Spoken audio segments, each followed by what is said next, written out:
Pirg ovaj moćnih kamenih zidova, što se uzdizaše iznad obitelji naše, beše mesto na kome se trudismo da pogledom svetih otaca naših sozercavamo duhove zbivanja dolazećih. Pogled sa pirga.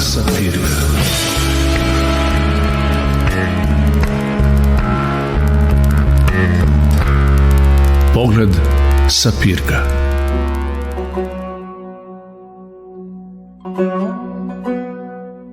Poštovani slušalci Radija Slovo Ljubave pomaže Bog. Slušate emisiju Pogled sa pirga. Za mix pultom je Marko Perunović, moje ime je protoijerej Arsenije Arsenijević. Moji vaši današnji gosti su pukovnik Dragan Krsmanović i pukovnik Stevica Karapančin. Tema aktuelna u sva vremena, naravno, vera i vojevanje.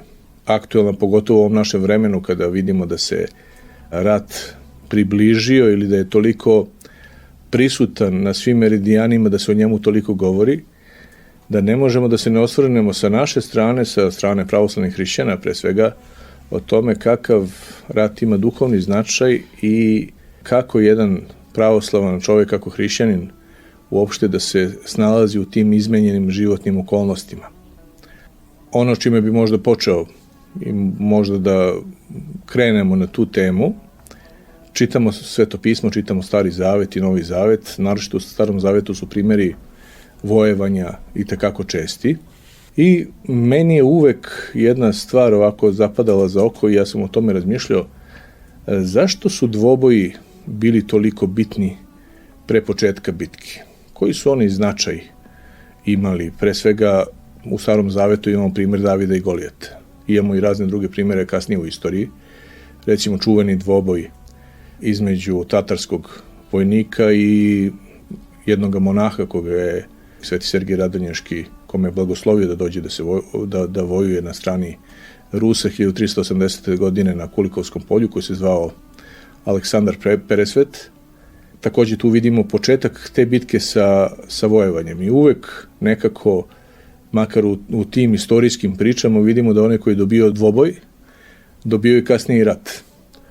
Da krenemo možda od te teme, možda je interesantno našim slušalcima upravo da čuju, pa pukovniče Krsmanović, izvolite, možda biste vi mogli. Da, ali mislim da bi u stvari trebalo se osvrnemo na ovaj trenutak u kome se nalazimo, da bismo dobili pravu dimenziju svega toga.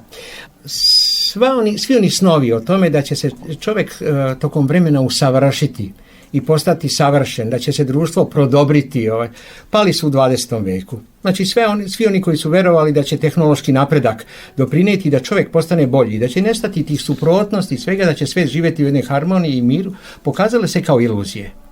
Čovjek zbog svoje pale prirode nije kadar da izgradi svijet u kome neće biti sukoba, neće biti rata.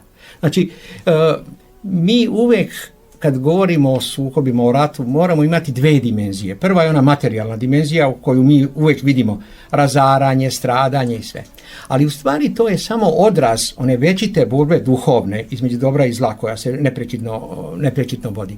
I da znamo da čovjek zbog svog bogoodstupništva, znači zbog toga što je odstupio od onoga što je Gospod, zašto ga je Gospod pripremio, da je on došao u situaciju da su ratovi stalni pratioci njegovog života. I mi u Evanđelju na više mjesta imamo svedočanstva o tome da je ratova bilo i da će ih biti i da će oni biti stalni pratilac čovjekove istorije. Jednostavno čovjek nije kadar da izgradi društvo u kome će vladati harmonija. To može samo Gospod. Znači čovjek jednostavno zbog svoje te pale prirode nije to u stanju. I kad smo govorili o tome malo pre o tim duelima koji su bili, koji su prethodili ratima, oni su u stvari odraz te slike u kome je rat se vodi na više nivoa. Znači, taj dvoboj, on je simbolička borba te dve vojske u tom duhovnom pogledu. Čiji će vitez, čiji će ratnik, čiji će predstavnik nadvladati onoga drugoga. Znači, baš ta priča je prosto jedna epska priča na Kulikovom polju šta se desilo, koja je otvorila tu bitku koja se završila pobjedom ruske vojske, jer prvi put pod Dimitrijem Donskim sve ruske kneževine su zajednički stupile u borbu protiv Tatara, bez obzira što je konačna sloboda tatarskog ropstva nastupila 100 godina kasnije, ali to je prelom prelomna tačka od koje je krenulo oslobođenje Rusije i koje je dovelo kasnije da Rusija bude ono što danas jeste. I ona je simbolizovana u liku tog ratnika koji izlazi ispred ostalih, bori se sa jednim tatarskim ratnikom koji dotad nijedan dvoboj nije izgubio, dobija ga, ginu oba ratnika, ali monah ostaje u sedlu i to je simboličko, onaj ko ostane u sedlu, to je pobjednik tog dvoboja, u tom trenutku kreće bitka. Znači, 1 na 1, 2 ratnika u bitci u kojoj je učestvovalo možda 50.000 boraca, ne mogu presuditi bitku u materijalnom pogledu, ali duhovno mogu simbolizovati bitku koja je posle toga nastupila. Znači, oni su u stvari i personifikacija i metafora za taj sukob koji se dešava na duhovnom planu. Rusija koja se bori za svoju slobodu, za skidanje okova ropstva, za pravoslavnu veru s jedne strane, i s druge strane jedna carevina koja ima drugu veru, muhamedansku, koja je okupirala njih, koja tlači i uništava njihovu zemlju s druge strane, i ta pobjeda je prosto, kažem, u jednom metaforičnom smislu oslobođenje i simbol najava te pobjede koja je nastupila. Tako da mi sve te borbe vidimo. Znači, Sveto pismo Starog Zaveta je puno priča o ratu. Bez obzira što mi u Novom Zavetu nemamo izričite stavove o ratu i suprotstavljanju zlu silom. Znači, mi nemamo to negdje koncentrovano napisano na jednom mjestu pa da sad otvorimo tu stranu i da pročitamo. Međutim, i Stari i Novi Zavet imaju mnogo priča o ratu. Ja kažem, meni kao vojnom istoričaru uvijek je o Gedeonu, recimo, priča interesantna. Onda knjiga Isusa Navina, to je jedna prosto ratna istorija oslobađanja, odnosno zauzimanja te svete zemlje od strane Jevreja. Tako da tu možemo sresti se sa tim pričama iz prošlosti i biti svedoci toga da se rat ne vodi na tom samo materijalnom, onom vidljivom nivou, nego da je on duboko duhovna pojava i da je on duboko vezan za bit i suštinu tih naroda koji se bore. Pokojniče Karapanđin. Oče, vi ste postavili tezu koju ste odlično započeli emisiju, a kolega je to izvanredno objasnio. Ja ću pokušati na ovaj način samo da dam neki mali doprinos. Upravo jeste suština razotkriti ili, da kažem, rasvetliti tu jednu, moram da kažem, i zabludu i verovatno i obmanu. A mi smo do pre 15-20 godina znali, imali priliku da čujemo od nekih zvaničnika kako više nikad neće biti rata, kako više nikad niko nas neće napasti. Mi hrišćani znamo da će ratova biti dok je sveta i veka. Ne zato što ih mi želimo, nego upravo ovo kako je moj kolega uvaženi i rekao, zbog naše pale prirode. Mi znamo da je prvi rat započet na nebu još davno, mnogo pre stvaranja čoveka, kada se pogođeni Satanael suprotstavio Bogu zato što želeo da bude ono što ne može da bude, da bude ravan Bogu, i taj prvi rat na nebu gde su anđelske sile predvođene Mihajlom i Gavrilom zbacile otpadničku pogođenu sataninu vojsku, taj nemir i ta gordost te stvari se spustila ovdje u podnebesje na zemlji. Mi imamo od prvog momenta, znači prvi ljudi su se zbog gordosti odvojili od Boga, Adam i Eva, a da znamo da je prvo ubistvo već u prvom narodnom kolonu sledilo prvo ubistvo kada je Kain ubio Avelja brata iz prostog razloga i zavisti.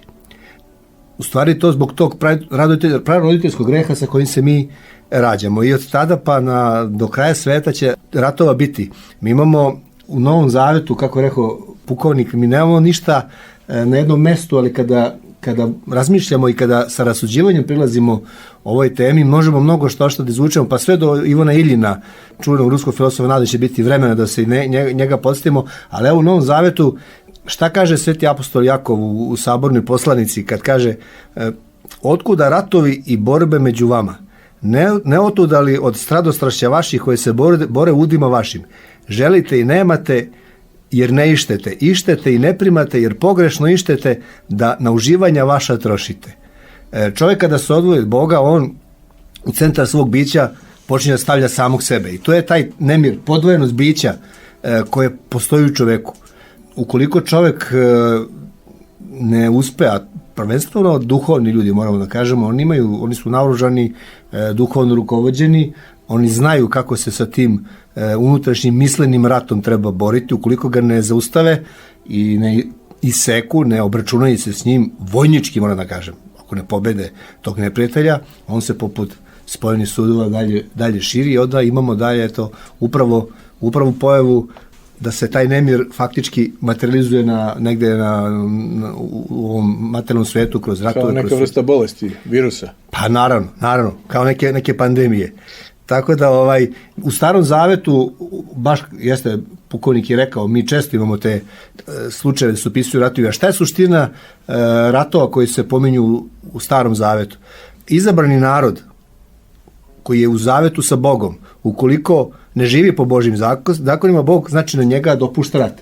I Bog kao treća strana u sukobu određuje pobednika. Ukoliko je izabrani narod bio u savezu sa Bogom i živeo po Božjim zapovestima, on pobeđuje. Imamo bezbroj slučajeva u Starom Zavetu, ukoliko ne, dešava mu se poraz, dešavaju mu se pogibije. Tako da u Starom Zavetu znači nema ili znači poštovanje zaveta i radi opstanka izabranog naroda ili sa Bogom ili uništavilo. To je vrlo interesantna sad teza, jer tu dolazimo do jedne stvari, tu je reč o Božjoj volji. Mi često govorimo o tome da je pravedan rat samo odbrambeni rat. Kad kažemo odbrambeni, mislimo čisto da je jedna strana napada drugu stranu. A da li je to uvek tako? Meni se nešto čini da to nije baš, kako bih rekao, uvek definicija šta je to pravedni rat.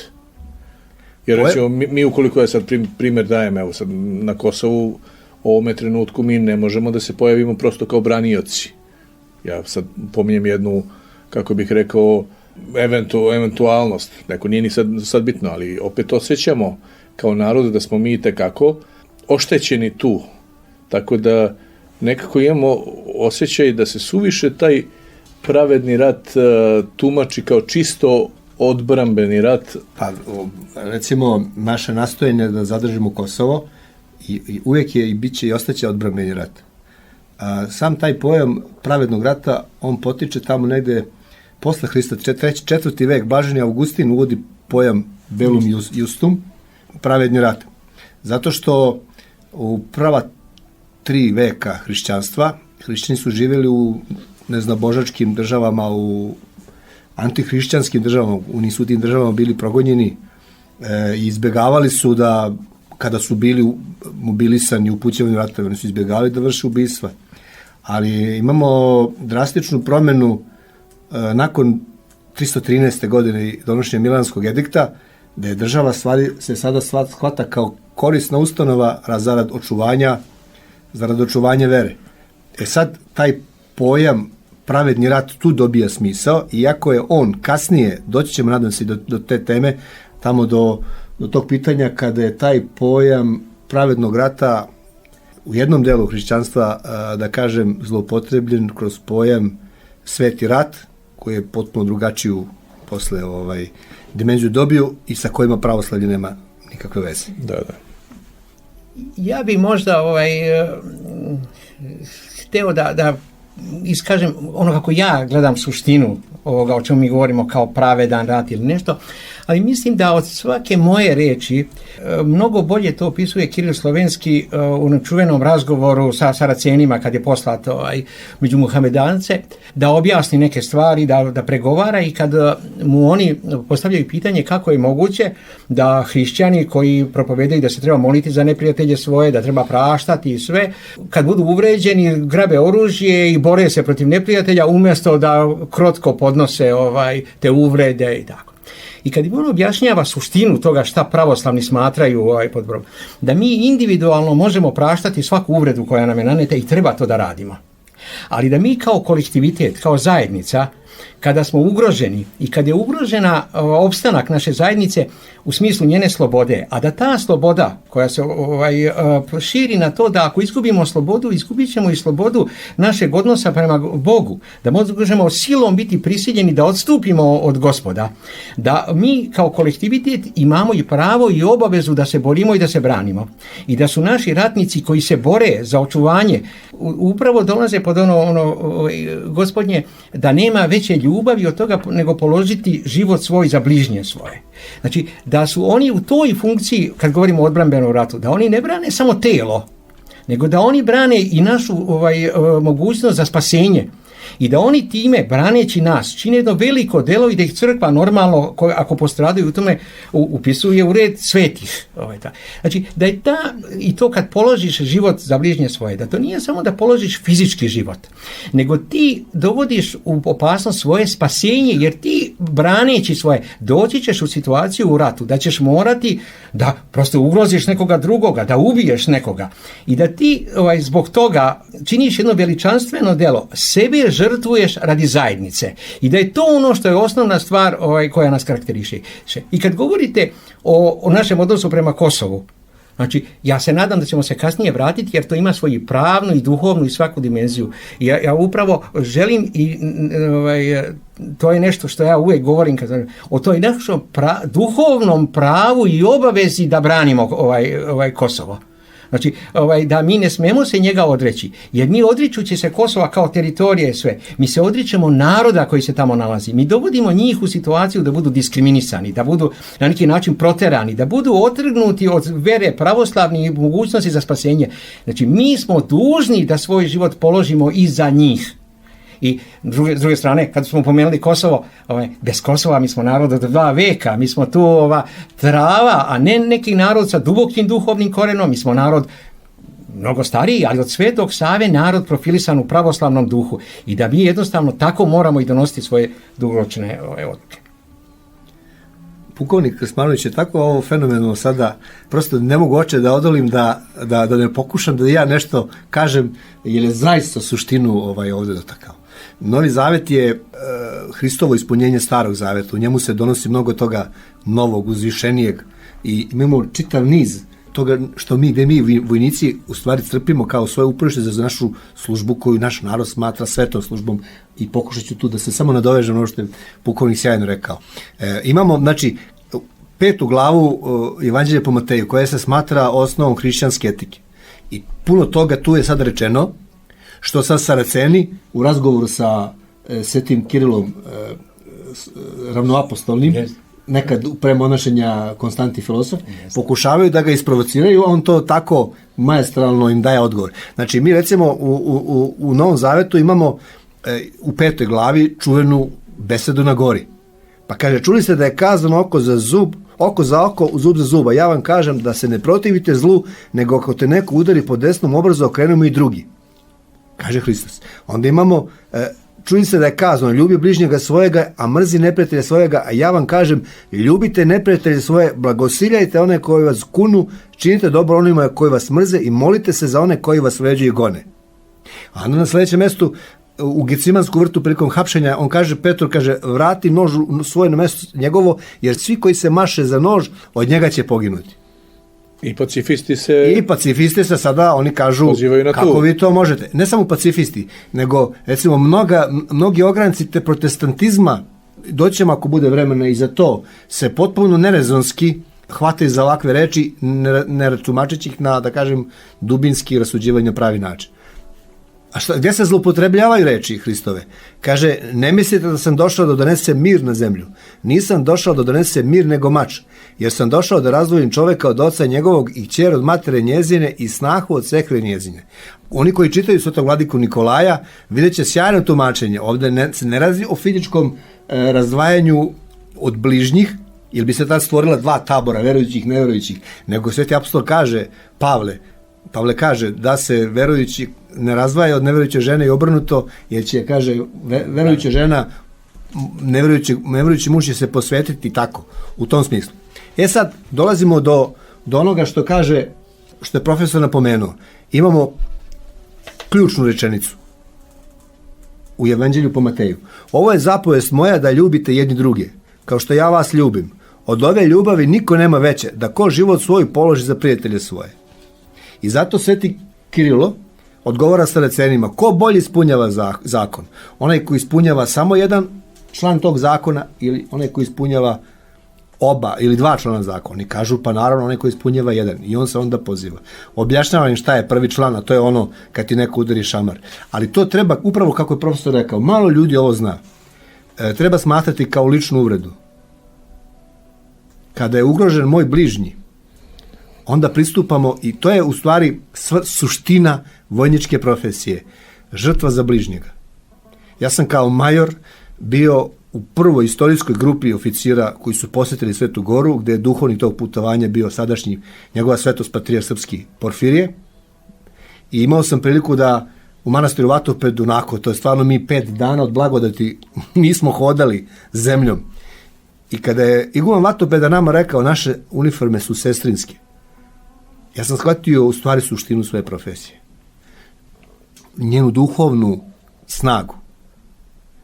Nema veće žrtve od one kada neko položi život za bližnjega. I sad, opet se nadovezuje na gospodina pukovnika Krsmanovića. Zašto naš narod voli vojnika? On je već rekao, samo ću to malo da još razjasnim. Zato što u vojniku prepoznaje tu spremnost na žrtvu, ali ta žrtva ne da se izgubi ovozemaljski život, nego nešto mnogo neuporedivo dragocenije. Rizik da se izgubi život u večnosti. Jer je ratno okruženje, takvo okruženje, da je ta granica među svetosti i propasti vrlo. Zato imamo u kanonu Svetog Vasilija da se ubistvo u ratu ne smatra ubistvom, ali se nalaže trogodišnja epitimija. Iz tog razloga. Mi je tu interesantan detalj, pošto se protestanti, da kažemo, sekte, ovako nekim našim jezikom, više se pozivaju upravo na te neke momente koje ste pročitali, te Hristove reči koje govore upravo o neprotivljenju zlu. Ali na drugom mestu ima da se eksplicitno vojnici pominju. To je kada vojnici dolaze kod Svetog Jovana Krstitelja. Da. Koje on njima dve samo zapovesti daje. Kaže da budete zadovoljni svojom platom i da nikoga ne ozlobljavate, ne opadate, već da ne činite nepravdu nikome. Znači, ne kaže bacite vaše oružje. U ono vreme mačeve, šta su već imali. Ne kaže im to. Da. Nego budete zadovoljni svojom platom, što znači vi primate platu za to, vi ste ljudi koji ste u službi. I to Sveti Vladika Nikola isto jako lepo tumači. Sveti Jovan Krstitelj daje pouke ljudima različitih zanimanja, ali vojnicima upravo kaže, ne činite nikome nepravdu, nemojte da opadate i budite zadovoljni svojim platom. Jer on zna, to Vladika Nikola predivno, fenomenalno objašnjeno. On zna za tu ljudsku slabost, kada ti neko da snagu, moć i oružje, čemu si onda sklon? Sklon si primjeni sile. A sila se nikad ne sme, vojnik ne sme da zato je bitno, ovo pitanje dvoboja je isto pitanje časti. Sablja je simbol časti. Ona razdvaja, kad govorimo o pravoslavnom vojniku, ona treba da razdvoji viteza od tiranina. Vojnici su, samim tim što imaju oružje, mogu da dođu u situaciju da upotrebe silu više nego što je potrebno. I Sveti Jovan upravo na to upozorava. A onda to kad vojnik uradi, ima problem sa savešću. Da bi opravdao svoju savest, onda on pribegava opadanju, znači ogovaranju i nezadovoljstvo platom. Zbog toga im to Sveti Ivan savjetuje. Upravo to. To je Sveti Vladika Nikolaj sjajno pisao. Da. A Vladika Nikolaj je zaista nezaobilazan u tumačenju. Rati Biblija, recimo.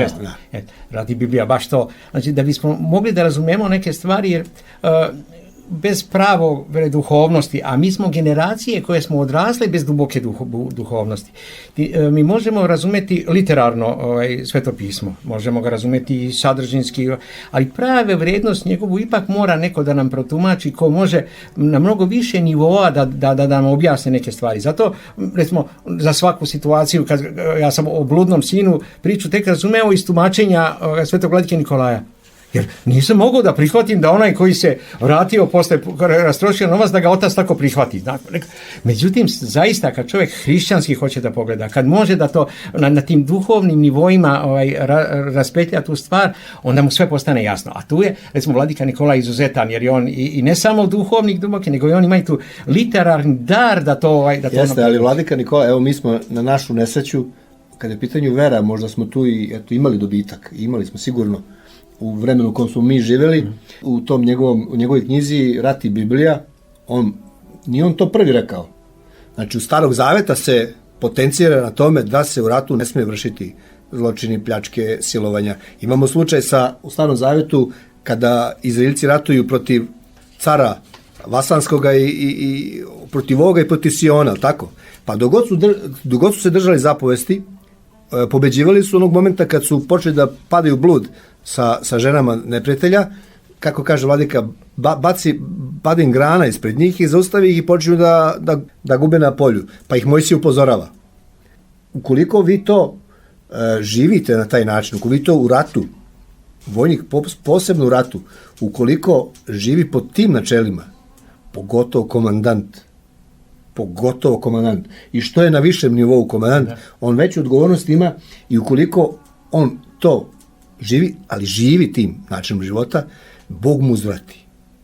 Uzvrati mu tako što on očigledno vidi, recimo, da mu tamo iz neke potpuno izgubljene situacije neka grupa, neka jedinica iz okruženja izađe nekim čudom, da mu tamo se spasu neki ljudi, da mu tamo, recimo, da ima uspeha i na kraju krajeva da mu ljudi ostanu sačuvani.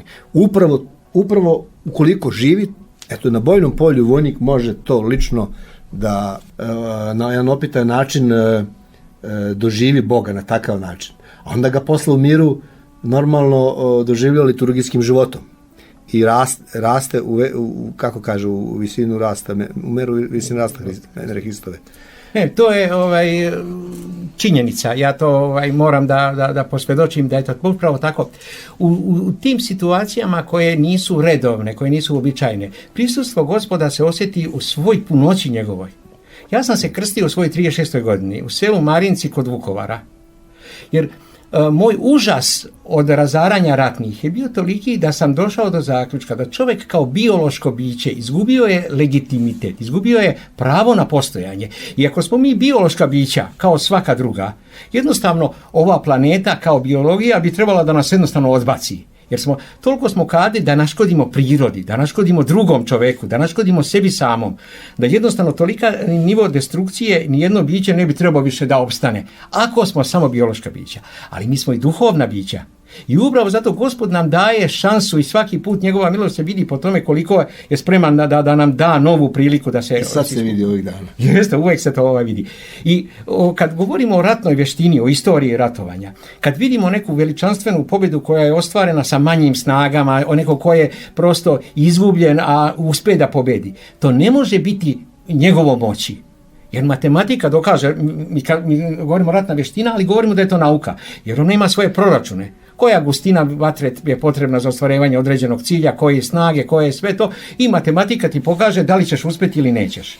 Ali kad se bitka počne na bojnom polju, vrlo često se možemo uveriti da zbog Božjom pomoći, zbog svog nadahnutosti, junaštva, patriotizma, nekome se dodeli prosto dar pobjede. I mi vojnici smo to mogli da vidimo i svojim očima kad učestvuješ malo u tom. Doduše, svi smo mi učestvovali malo u ratu u odnosu na ratove koji su vođeni ranije. Ja kao istoričar ne mogu ni svoje učešće ni učešće svojih kolega karakterisiti kao nekakav rat veliki kad ga poredim sa Prvim svjetskim ratom, sa velikim uspjesima i nadahnućima. Kad poredim sa Golgotom koju je prošao recimo srpski vojnik u Prvom svjetskom ratu. A kako je on na kraju tog rata bio taj jezičak na vagi, kako je taj tih 130.000 vojnika odlučilo sudbinu rata, što nemački car šalje u bugarskom telegram. Kaže, zar je moguće da 62.000 Srba odluči sudbinu rata? Sramota, jeste. Jer on kaže, kako je moguće, drugi telegram šalje. Kaže, od 15. septembra kad je probijen Solunski front do 30. septembra Bugarska kapitulira. Kaže, vi za 15 dana ste izgubili veru u pobjedu, a oni su 3 godine van otadžbine i nisu izgubili veru u pobjedu. Ta vera koja je držala ta vojnika, to je ono što je presudilo. Naš vojnik je bio koji francuski, ista uniforma, ista ona trometka puška koja je bila lošija od one mauzerke stare. Ali duh je njegov bio nepobjediv. Onog trenutka kad je na dobrom polju probijen prvi front, njih više ništa nije moglo zaustaviti. To su svi znali. Znači, mogli su umreti, mogli su nestati, mogli su svi izginuti, ali ih ništa nije moglo zaustaviti dok ne dođu kući. To je kad je bogonadahnut vojnik. Znači, on vođen tom svojom verom kreće nazad, da se spoji sa svojom porodicom, da dođe u svoju crkvu, u svoje selo. Nema te sile koja ga u to vrijeme mogla zadržati. Mi tačno na takvim primjerima možemo vidjeti šta znači ovo o čemu smo govorili. Znači, kad si u skladu sa Božjom voljom, kad poštuješ ono što ti je dato od Gospoda, ti dobiješ nadahnuće da ostvariš rezultate koji nadilaze tvoje fizičke snage. Evo, sad ste baš pomenuli tu i matematiku i te sve proračune koji tu postoje. I verujem da je to pogotovo u današnje vreme još razrađenije nego u ta vremena. Ranije su carevi izraelski išli da pitaju proroka o tome kakav će ishod bitke biti. Njima je to značilo, naravno, i proroci daju savjete da li da idu ili da ne idu. A ovdje imamo jednu situaciju da se ljudi pouzdaju previše u nauku. Ali čini mi se da, evo, sad baš kad pričamo i o tom zapadnom svetu koji je u suštini kroz našu istoriju nas najviše ugrožavao, mada smo imali naravno i problem sa islamskim svetom i tako dalje, sve je to jasno, mislim, sa vojskama njihovim i tako dalje, ali čini mi se da baš u tom zapadnom konceptu da prevelika ta težnja da se sve vezuje za nauku, da su izbacili Boga iz jednačine. I da tu postoji jedan problem, meni se čini da i dan danas oni to ne vide u svojim porazima ni u Prvom svetskom ratu od jedne mnogo malobrojnije i loše opremljene vojske kakva je bila naša, da ne vide ni na ovom istočnom frontu kada su takođe bili ubeđeni u svoju pobedu, da nemaju uopšte u osnovi želju da prihvate taj koncept. Sad ja sam malo nametnuo vama neku misao, možda, mada verujem da tu negde svi negde gajimo ili smatramo da je to negde slično. Pa da, to počinje od 1054. godine. Ono što je definitivno sada u nekom potencijalnom sukobu, na primjer, neke velike zapadne i neke istočne sile, mislim konkretno ruske sile, mislim da je duboko verujem da je zapadna sila inferiorna u tom pogledu što tu duhovnu dimenziju koju ima pravoslavni vojnik ne razume u svojoj racionalnosti, u svojoj tom potrošačkom mentalitetu. Ali da se samo vratimo zbog nas ovde, gde mi možemo često da kod naših ljudi, kada govorimo o veri, o vojniku, o ratovima, da govore loše o tome zato što ne razumeju, na primjer, suštinu krstaških ratova. I onda se, recimo, krstaški ratovi često dovode potpuno ili zbog neznanja, ili zbog zle volje, zbog zle namere, dovode se u vezu sa pravoslavljom. Nikakve veze sa pravoslavljom nemaju.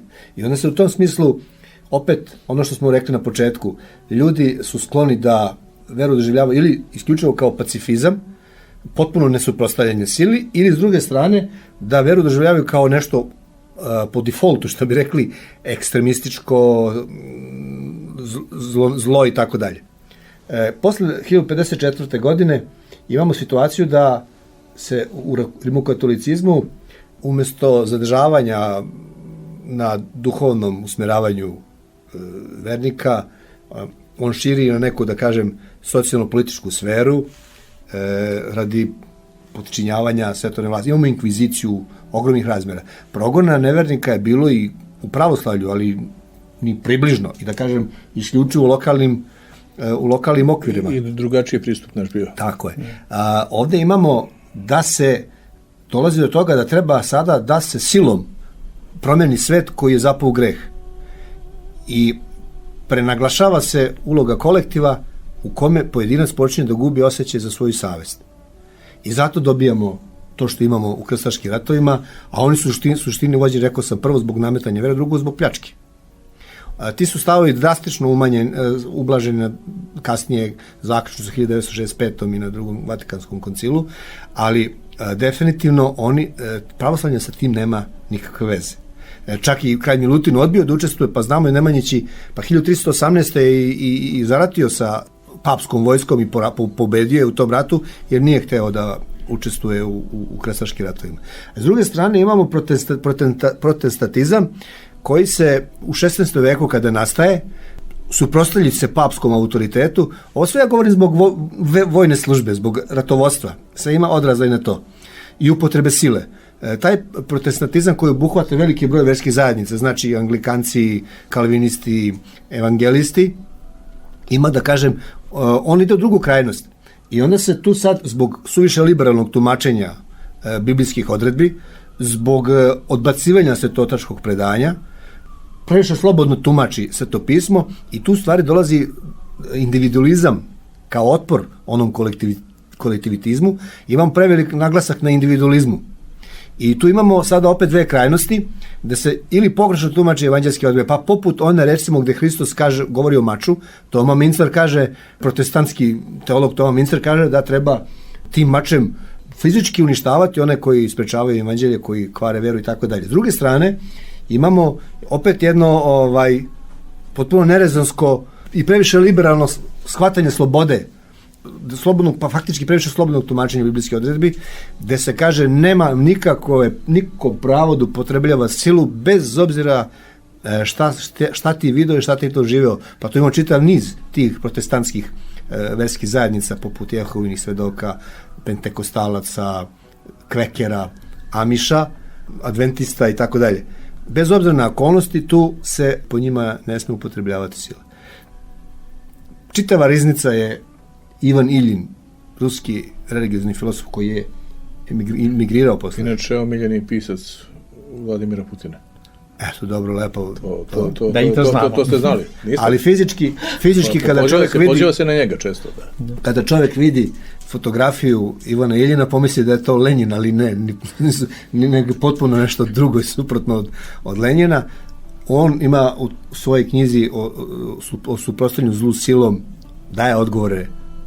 Ne daje on odgovore imamo već u Svetom pismu, nego tumači to na jedan sjajan način. Približava nam, da. Ako se protestantizam ako se rimokatolicizam i protestantizam shvataju kao teza i antiteza, onda je pravoslavlje sinteza koja u sabornosti objedinjava i kolektivu pojedinca u vojničkom smislu.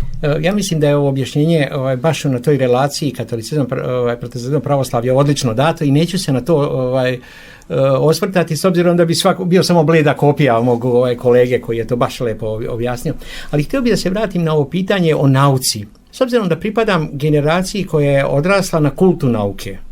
Znači, za nas je nauka bila sve. Ona rešava sva pitanja i ona nas dovodi do konačno svih odgovora. Normalno, to donosi mladost. Kad ti imaš 20 godina i kad učiš, čitaš, sve ti djeluje logično i normalno. Ali život je mnogo, mnogo složeniji. Došla mi je do ruku neka knjiga Billa Brysona, Mala istorija bez malo svačega. Ona u stvari se bavi nekom istorijom nauke kompletno. I onda kad je čovjek pročitao, zanimljivo je napisano, u stvari shvati da je nauka odustala od svega u što je čvrsto verovala u prošlosti. Znači, u svako vrijeme ona je tvrdila da ima odgovore na ta pitanja. Pa su nekad elementi bili voda, vatra, zemlja, vazduh, pa su promijenili, pa sad su došli do atoma, pa će za 5 godina imati neku novu teoriju, za 150 godina će imati opet neku novu teoriju. U stalnoj je promjeni, a stalno tvrdeći u tom trenutku da ima odgovor na sva pitanja. Znači, od svega odustala. Kad sam ja bio mala beba, nas su vezivali kao one kiflice, one male, pa slagali. Sad, široko povijanje, sad je nešto... Pa dobro, možete li da se dogovorite više jednom šta je ispravno? Ne mogu. Jer to je ta nauka koja oslanja se više na racionalno i uvijek ima tu potrebu da sebe nameće kao nekoga ko ima odgovora na sva pitanja, pri čemu odgovore menja svake godine ili ciklično nešto. Sad je ove godine navodno čovjek dobio Nobelovu nagradu za fiziku, saštali, jer opovrgava Einsteinovu teoriju, za koju je on isto dobio Nobelovu nagradu jer nešto ima. Znači, to je ta čar nauke, da uvijek te ostavlja iluziju da ona ima odgovor na sva pitanja, a u stvari baulja u jednom svetu u kome je nauka u stvari samo škilji kroz malu ključaonicu, tako su to opisali šta je nauka.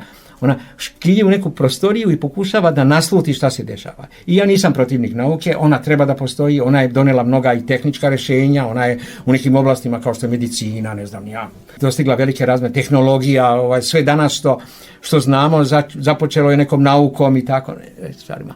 Ali zaista nijednog trenutka ne treba da zaboravimo da su njeni dometi ograničeni.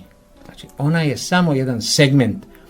Vera, to je nešto potpuno drugo i uopšte ne osporava nauku kao nauku. Ali hrišćanin u nauci će biti svjestan toga. Ja imam baš utisak kroz ove vaše reči da nauci, tačni naučnicima, ajde da budemo precizniji, pošto nauka sama po sebi ne znači puno, znači ljudi koji su nosioci tog znanja. Nedostaje bogobojažljivost. Sigurno. Upravo, jer kad je nauka tajna, kad je nešto tajna, kad priznamo da je nešto tajna, onda potpuno drugačije pristupamo. A kad hoćemo sve da uzmemo, da ščepamo u svoje ruke, da kontrolišemo mi, pa da odredimo, ti ćeš biti ovde, ja ću biti ovde. Znači, slovenski narodi su niže, germanski su iznad. Neko pravi takvu koncepciju, naučnu, kvazi naučnu, kakva njemu odgovara, ali koju u potpunoj kontroli. Ne da mogućnost tome da kaže, čekaj, nauka je tajna, to nije takva stvar kao što si ti zamislio. Ja sam siguran da Gospod dopušta da nauka napreduje i on jednostavno dopušta čoveku i birajući vrlo često nadahnute ljude. Nikola Tesla je takav, znači on je do rezultata njegovih istraživanja nije moglo doći samo ljudskim umom. To je morala neka vrsta proviđenja da bude koja bi ga vodila do tih visina do kojih je on stigao. Znači taj kvalitativni skok u nauci je moguć preko ljudi koji su nadahnuti za tako neke stvari. Ali da pustimo nauku u svom toku, ona ide i ona i treba da ide tim nekakvim putem.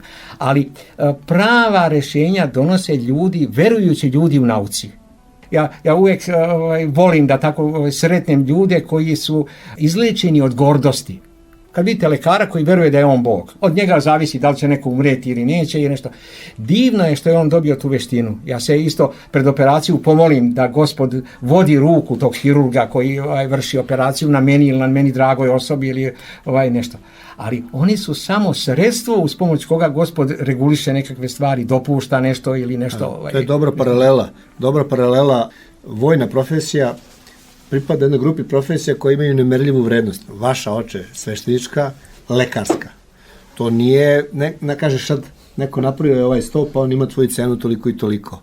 I zato je ona, ima poseban značaj i posebno ugled u narodu. I naziva se pozivom, a ne profesijom. Tako je, pozivom. Ali samo da ne bih ja bio pogrešno shvaćen po pitanju pravoslavnog stava o ratu, pravoslavnog shvatanja o ratu, moram da, sad sam se setio svetog Filareta Moskovskog, citirajući ga, on kaže: neprijatelje lične ljubi, neprijatelja Božih se gnušaj, a neprijatelja otačastva satiri. U ovoj kratkoj rečenici, prosto proširenoj, je, mislim, skoro sve rečeno o ovome što smo mi sada pokušali ovako nemušta da malo prozborimo, jer suština pravoslavnog shvatanja rata, ono što sam malo pregovorio, jeste da pojedinac ne sme ostati ravnodušan dosledno se pridržavajući hrišćanskih načela u situaciji kada je njegova zajednica ugrožena. Ali, da ne bi otišao u drugu krajnost, on ne sme nikad zanemarivati ni svoju odgovornost pred Bogom i svoju savest. I zato, ponovit ću, u 13. kanonu Svetog Vasilija Velikog, ubistvo ratu se po ekonomiji ne smatraju ubistvima, ali se zato nalaže trogodišnja epitimija radi olakšavanja duši. Da.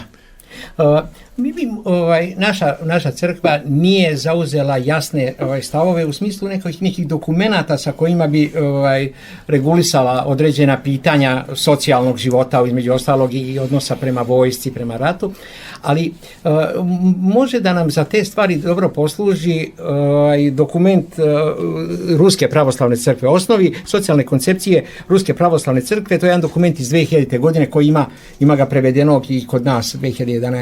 Godine, gdje su data neka osnovna moralna načela koja se moraju poštovati u ratu. Znači, nije rat tek tako da se može voditi na bilo koji način. Pa se tvrdi da je, znači, osnovno načelo to je ljubav prema bližnjima, prema svom narodu i otadžbini. Drugi princip je razumevanja potreba drugih naroda. I treći, ubeđenje da se nemoralnim sredstvima ne može služiti u dobre svrhe. Znači, to nam ukazuje da u vođenju rata ne postoji potpuna sloboda i da je ono što pripisuju da cilj opravdava sredstvo. Jezuitska maksima. Jest maksima. Znači, ne, mora se ipak i u tom ratu voditi računa o svemu. Normalno, ta hrišćanske osnove o kojima tu govorimo, one su već unete i u međunarodno ratno pravo. Rat ne može ipak da se vodi na bilo koji način i na bilo koja sredstva. Tako da je 1907. godine i 1948. godine Haškim konvencijama je regulisana osnovi nekog međunarodnog ratnog prava, pa je propisana, znači, zabranjena određena sredstva koja se ne mogu koristiti, bojni otrovi, oduženo masno uništenje. Ono što je protiv nas korišteno radioaktivno, nuklearno, nešto, onda postoje određene kategorije koje su zaštićene. Civili, ratni zarobljenici, ranjenici, nešto, znači da se kako prema njima, i postoje određeni vidovi ratovanja koji su zabranjeni, neke perfidije koje se koriste i tako nešto. Znači, jednostavno pokušalo se da se rat uvede u nekakav red, ali pravo je samo odraz onoga što je već prije toga postojalo i što bi danas trebalo da postoji, a što se nalazi u osnovama između ostalog i pravoslavnog pogleda na rat. Znači, uvijek se vodilo računa o tome da rat bude usmjeren prema vojnicima i da se primjeni samo sila koja je neophodna za ostvarivanje ratnog cilja. Znači, da ne postoje bezrazložna razaranja, ubijanja nepotrebna, da se sila ne koristi prema onima koji su nejaki i ne mogu da uzvrate i nešto. Znači, to je od ranije postojalo u pravoslavnoj tradiciji. Posebno Srbi, oni imaju taj Kosovski zavet kao osnovu svog duhovnosti, ali i kompletna naša istorija srednjevekovna, ona nas čini ne samo duhovnim narodom, nego i narodom koji ima određene pravne norme. Na zapadu se Magna Carta Libertatum, pa ne znam ja, osnova je nečega. Pa to je jedan papirić samo u odnosu recimo na Dušanov zakon ili na Krmčiju, ne znam, zakonopravilo i tako, gdje su detaljno propisane određene stvari. Ali kažem, one su propisane pravno, ali one su propisane i u samom predanju.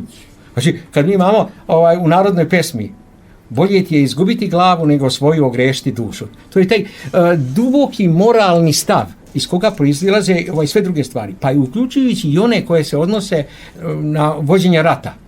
Normalno, to sve proizilazi iz evanđelja i svega, mi znamo iz poslanice Rimljanima, kad kaže, znači kad imaš neprijatelja nahrani ga, ako je žedan napoji ga, pomozi mu, jer čime ćeš nasuti ujevlje na njegovu glavu, znači ako te on mrzi, a ti njemu činiš dobro, znači time ćeš ga razoružati na neki način, više ćeš mu napakostiti nego ako na njegovo zlo odgovaraš zlim. On je već pobjedio u tome, znači ne treba zlo da nas vodi u recimo realizovanju tih ratnih zadataka i tako. Uz veliku blagodarnost našim gostima, pukovnicima Vojske Srbije u penziji, gospodinu Draganu Krasmanoviću i gospodinu Stevici Karapanđinu, odjavljujemo ovaj prvi deo našeg razgovora i pozivamo naše slušalce da budu uz nas i sljedećeg četvrtka u isto vreme kada ćemo ovaj razgovor i nastaviti. Svako dobro od Gospoda, žele vam producent Marko Perunović i autor i voditelj ove emisije, protere Arsenij Arsenijević. Do slušanja. Pirg moćnih kamenih zidova, što se uzdizaše iznad obitelji naše, beše mesto na kome se trudismo da pogledom svetih otaca naših sozercavamo duhove zbivanja dolazećih. Pogled sa pirga.